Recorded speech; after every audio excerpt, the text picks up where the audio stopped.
Hey everybody, welcome back to the whiteboard.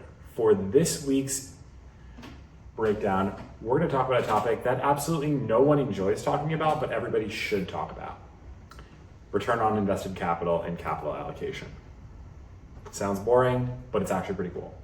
So, marketing is fundamentally a capital allocation problem. Doesn't sound like that, but that's what it is. Your job, whether you run Facebook ads or Google ads or a CMO, your job is to put your money in a position to bring back more money, to maximize the expected risk-adjusted return on your investments. Fundamentally, that's all of our jobs. That's what clients ask us to do, but most marketers don't do it. So let's talk about, number one, how to do it, and number two, how that actually looks in the real world. So, first things first, you need a formula to do this, and fortunately there is one, right here. This is just risk-adjusted return on invested capital.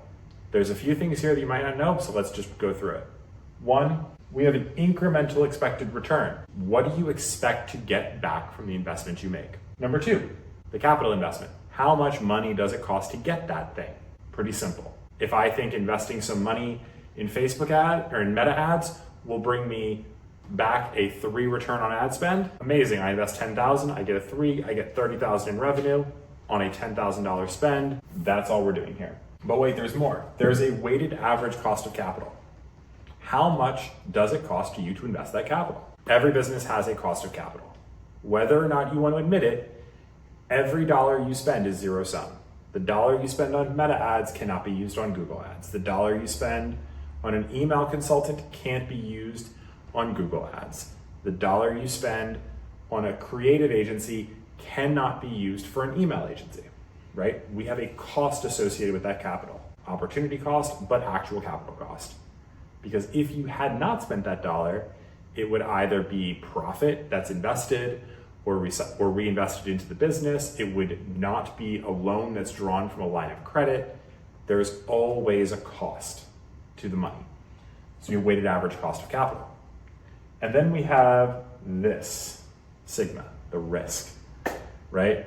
What is the actual risk associated with the investment you're making? Some investments are riskier than others. Candidly, if you already have some scale on meta ads, putting another dollar on meta ads isn't that risky because you have a pretty strong demonstrated track record and you have a pretty good idea of what that dollar is going to return. Conversely, spending a dollar on something like creative is actually really risky because there isn't a benchmark or a baseline for the actual improvement you're going to get. It's depending on your level of sophistication, the more creative you already have, the harder and harder it is for any subsequent creative to truly do something remarkable. So creative can actually be a really risky investment, but it can pay off huge. So let's break down how this actually looks. And when you put all these together, right, you end up with a formula that gives you a way to compare investments in very disparate things to determine which ones maximize return so you can allocate your dollars appropriately. So let's go over here and actually look at what this looks like. Say your boss or your client comes to you tomorrow and says, I've got an extra $100,000. How should I spend it? Most marketers are gonna put their hands up and be like, I have no idea. Or they're gonna be like, let's go with the channel that I know. But that's rarely the right decision. The right decision almost always requires using this formula and actually putting pen to paper, numbers to a plan, and finding the right way to do this. So let's assume I've got 4 options that are on the table for this brand. I can make some more creative. I can improve our post-click experience, improve landers, improve our funnel. I can put those dollars onto our core ad platforms, make them working dollars, or I can go through our email flows and update those email flows. 4 options that are on the table for this brand. So what I've done here is made some assumptions, right? We're going to assume that the brand that we're talking about has a 2% conversion rate, an AOV of about $100, a cost of acquisition of about $35, COGS about $25, traffic is about 100,000 paid visitors a month across all sources, and our weighted average cost of capital is 10%, which is just above the prime rate. So they're either borrowing money off of a line of credit or the owners are pretty conservative and like to invest in stuff that yields honestly relatively little money. So this is pretty basic, right? Basic business, likely doing a couple million, 10, 20 million a year. Very cool, but let's get into it. Creative, we made some assumptions here. The expected improvement is a doubling of the conversion rate. And our creative costs us about $500 an asset. That's in the midpoint of what you'll get from most agencies or freelancers. The probability of hitting. This is one we've run whiteboards on before. We'll link that here. But the probability of any individual creative actually being a hit is pretty low. And the probability of even 20 creatives finding a hit is only about 15 to 20%. Now, obviously, again, that gets better and worse with time and the level of sophistication, but in general, it's a risky proposition. The base case should be that the new creative that I get performs about as well as the old creative that I have, unless it's something truly great or revolutionary. Post-click. Basic improvements here to a landing page or post-click experience tend to result in about a 30% lift in conversion rate, especially if you're dealing with old PDPs or generic landing pages, and an uptick in AOV because you're able to better bundle, you're better able to upsell. So these are not huge improvements, right? Compared to this conversion rate, the doubling of the conversion rate, this is much smaller.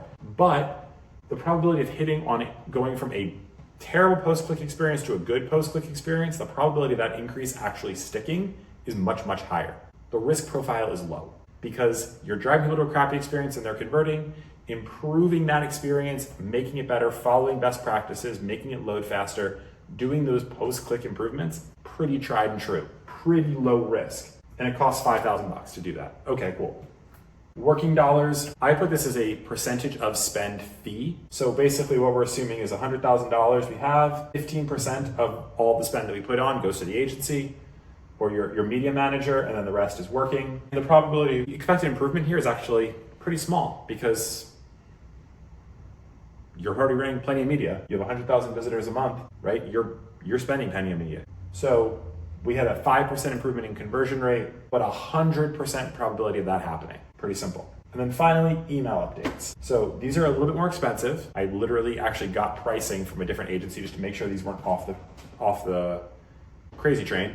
And this is about what they would charge to update 3 core flows. And the agency was kind enough to give me some stats on what they expect those improvements to be. One is about 25% lift in conversion rate across all website visitors because having a great post-click experience and having a great way to re-engage those users is fantastic, and a 12.5% improvement to AOV. All of that leaves you with a probability of success about 75%. And again, it costs 10 grand. So let's apply this and go through the list. So creative, we spend 10 grand. Let's assume we hit. Go from 2,000 to 4,000 conversions right away. That's fantastic. Calculated as AOV minus CAC minus COGS, goes from 80,000 to 160K. Expected profit though, here is where that risk comes in, is only 12K because there's only a 15% chance of us actually reaching that hit. And then if you run the ROIC formula, we drop all these numbers into this, move it over. The expected risk-adjusted return on invested capital is 16.5%. So we have certainly cleared the 10% hurdle, right? We've already subtracted that off. So 112K minus 10K minus 10% over 1 divided by 0.15 is 26.57, or is 16.57. So we've already subtracted the weighted average cost of capital. We get a decent return. It's not bad, but it's not nearly as good as you might think. Rinse and repeat here on the post-click experience. Obviously much smaller numbers here in expected improvements, only 600 more sales, significantly more profit though because that AOV increase looms large. But here's where things change. Whereas creative is a very risky endeavor, improving a terrible post-click to a good post-click experience is actually pretty low risk. It's more than likely going to work. 2K. Now we go through, run the same formula, 1,464% return. Whoa, almost not just 10x better, almost 100x better than the return on creative. Right now, working dollars, pretty simple math here. We spend more, we get more. We see a little bit more return, subtract it all off, and you end up with about a 98% return on your invested capital. That's not bad. And finally, email updates, right? We get 500 more conversions, about another 51,000 more in actual profit. When you adjust for the 75% risk, it's about 38,000 risk adjusted. Run the formula, 280.8%. So you're thinking, okay, well, I did this, now what? Well, now you actually have a formula for where you should put your money. Number one, we should fund post-click completely. Best return on invested spend. So the first $5,000 should go here. Number two, email updates. We should 100% do that. The next 10,000 should go here because that has the second highest return on invested capital. Third, we're going to go to working dollars and fund everything we have left. All 85 left is going to go to working dollars because creative has the lowest in this particular case. That's not always the case. That doesn't mean creative sucks. It just means that for this account, with these variables and with these expected returns, somebody's got to lose, and the person that loses is creative. When you go back to your client with this and you show them, they're much more likely to give you the money, and they're much more likely to think, oh, they actually thought about it. They actually considered it, and they came up with a plan that makes sense. So the next time you're asked, what do I do with some extra money? Or how do you think about allocating incremental budget? This should be your answer, because marketing is fundamentally a capital allocation game. The smarter you play, the more likely you are to win. Talk to you next week.